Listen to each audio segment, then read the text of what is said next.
How to fix mouse disconnecting and reconnecting in Windows 11. Hello everybody and welcome back to our channel. So let's get started without any further ado.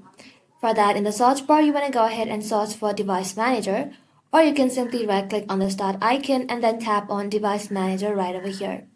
Once you're inside Device Manager, simply expand Universal Series Bus Controller and then tap on the USB Root Hub. Right click onto it and tap on Update Driver.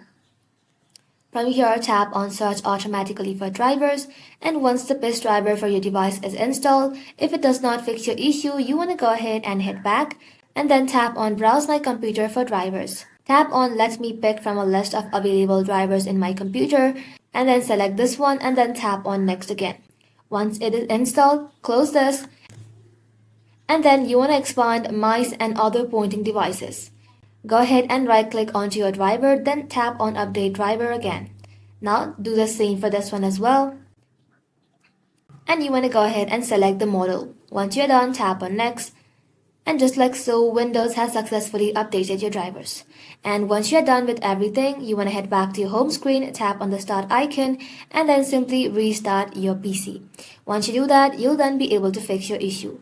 That's how you can do it, guys. Thank you all for watching the video till the very end, and stay tuned until our next upload.